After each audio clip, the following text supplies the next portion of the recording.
Philippolis Old Jailhouse. Situated in the Free State is the town of Philippolis with a particularly interesting jailhouse. Now converted into a B&B, this building has a couple of ghost stories to tell. The town of Philippolis dates back to 1823, which makes it the oldest settlement in the Free State. It was named after Dr. John Philip of the London Missionary Society, who built the first mission. The mission station's purpose was to serve the local Khoisan people. After conflict broke out in Griquastad in 1826, Griqua leader Adam Kok II and his followers settled in the area. Not long after that, the mission station was entrusted to Kok on the condition that he would continue to protect the Khoisan people against further aggression from other settlers, and that he would promote peace in the area so that the British trade to the north would go undisturbed. But the peace didn't last long though. In 1835, Kok would start leasing land to the settlers, and by 1836, over 1,500 settlers had settled on Griqua territory. The promise Kok made to protect the Khoisan people and promote peace in the area became really hard to keep. In 1838, leases to settlers would stop, and by 1840, every settler that leased land had to submit to Kok's jurisdiction and authority over the area. This came a little too late though. By that time, most of the Khoisan people had already fled the area and resettled elsewhere. In 1861, Kok III sold their land to the government of the Orange Free State for the equivalent of 8,000 rand today, and left for KwaZulu-Natal after accepting an offer from the British to settle the area. The Philippolis town jail was built in 1872 and served as the local jailhouse for 70 years. After that, it was converted into a police station and served as such for 30 years. In 1972, it would be converted again into an army barracks for the South African National Defence Force up until 1982. It then stood abandoned until 1998, when it was fully restored and turned into a bed and breakfast. What is strange, however, is that it's not a prisoner nor a soldier that haunts the jailhouse, but rather a Griqua violinist who was involved in a terrible car accident and later passed away at the jailhouse. He reportedly still haunts the shadows, and his violin can still be heard echoing through the building. Constitution Hill, Johannesburg. Constitution Hill Prison is almost as old as the city of Johannesburg itself. Situated in Braamfontein, Johannesburg, lies the notorious Constitution Hill Prison. Built in 1892 to house male prisoners, it would see extensions into a fully functioning fort from 1896 to 1899 by the order of none other than the first president of the First Republic of South Africa, Paul Kruger. By the end of the Anglo-Boer War, the British took control of the fort and imprisoned and executed many Boer soldiers.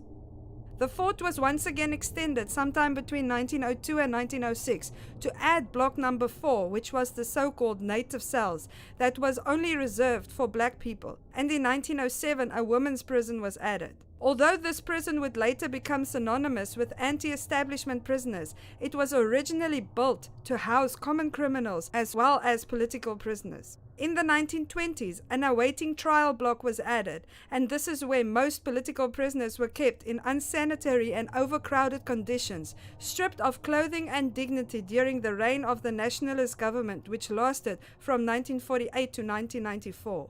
Famous prisoners of Constitution Hill Prison includes Mahatma Gandhi in 1906, Nelson Mandela and Oliver Tambo in 1956, Winnie Mandela and Albertina Sisulu as part of a group of 2,000 women protesting against past laws in 1960, and many underage students following the Soweto uprisings in 1976. Another not often talked about inmate of the Constitution Hill Prison women's wing was Daisy de Melker, who was convicted of murdering 3 of her husbands and also her own son in 1932. Not long after that, she was sentenced to death.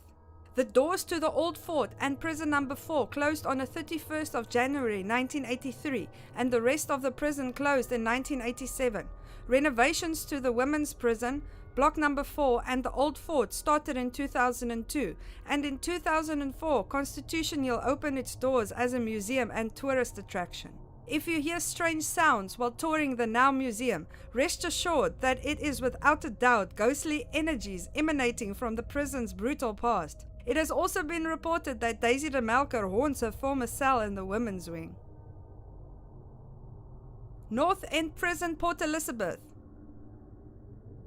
When the British first landed in Algoa Bay in the 1820s, there wasn't much of a need for police, jailhouses or prisons. The population of the area was only around 200 people, and any law and order that had to be maintained was done between Stephanus Hartman, a farmer on Heymanskloof farm known as Russell Road today, and Colonel Jacob Glenkyler, the magistrate of Uitenhage, the district of which Port Elizabeth was just a division. In 1822, the old blockhouse of Barkens River Valley was repaired and part of it was set aside for a prison. A census held in 1825 recorded an increase of the population to 297, and the need for a policeman and independent magistrate started to grow. In 1828, Thomas Sturley was appointed the first official policeman of Port Elizabeth. Although it was only made official in 1828, it is believed that Thomas Sturley was already active in law enforcement to some degree around 1822. By 1839, Port Elizabeth had grown to such an extent that it necessitated the appointment of 3 additional constables. The influx of undesirable characters looking for work and easy money, combined with a lack of proper liquor distribution licenses, made excessive drinking and loose behavior the order of the day. By 1850, the population of the town had grown to over 4,000, and another 3 constables were added to the team. Complaints via the press regarding the colony's prisons were very loud, with painful descriptions of harsh treatment and corporal punishment like lashings for the most trivial of crimes. In 1854, investigations into these allegations started, and in 1857 it was decided to reform the police and also invest in a new prison in the north end of the town. The prison was completed and ready for occupation by 1860. During the 1950s, the prison became synonymous with political prisoners rioting against unjust laws such as white-only areas and the increase of bus and railway fare. Popular political prisoners includes Governor Mbeki, Raymond Mhlaba, and Vuyisile Meni.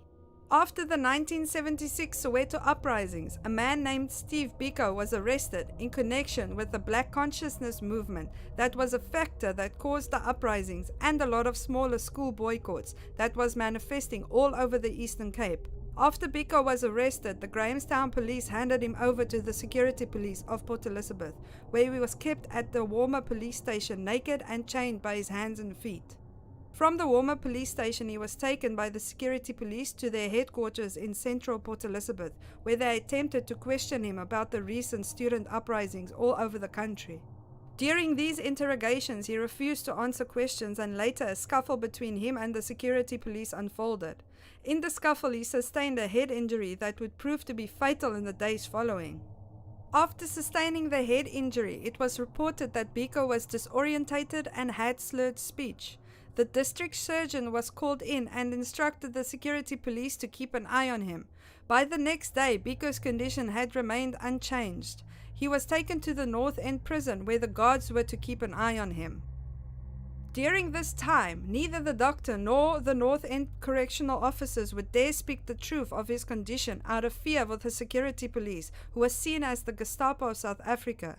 The doctor, as well as warder Johnny Fitchett from North End prison, were instructed to write an affidavit stating he was in perfect health with no visible injuries when he arrived at the North End prison. But in reality, he had the telltale signs of someone who had a brain injury plus a visible laceration on his upper lip. He was found where he was kept in solitary confinement, frothing at the mouth, and the security police were notified.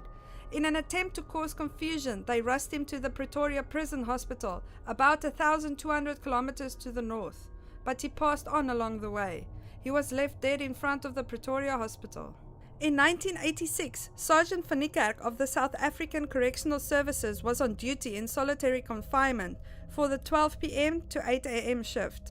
Then he saw a naked black man chained by his hands and feet with an obvious untreated head injury walking down the corridor alone. Sergeant van Niekerk got a fright and was just about to blow his whistle when all of a sudden the chained man disappeared right in front of his eyes. He was convinced that he had seen an apparition, but did not yet know who it was that he saw. Warder Fisher took over the shift, and Sergeant van Niekerk told him about the apparition he saw. That is when Fisher told him it was Steve Biko's apparition. This was later confirmed as Sergeant van Niekerk picked up a book that had a picture of Stephen Biko and recognized him as the apparition he saw. That's all the stories I have for you today. If you have enjoyed them, don't forget to like and subscribe. If you have any personal encounters, please feel free to share your stories in the comment section. Until next time, see you!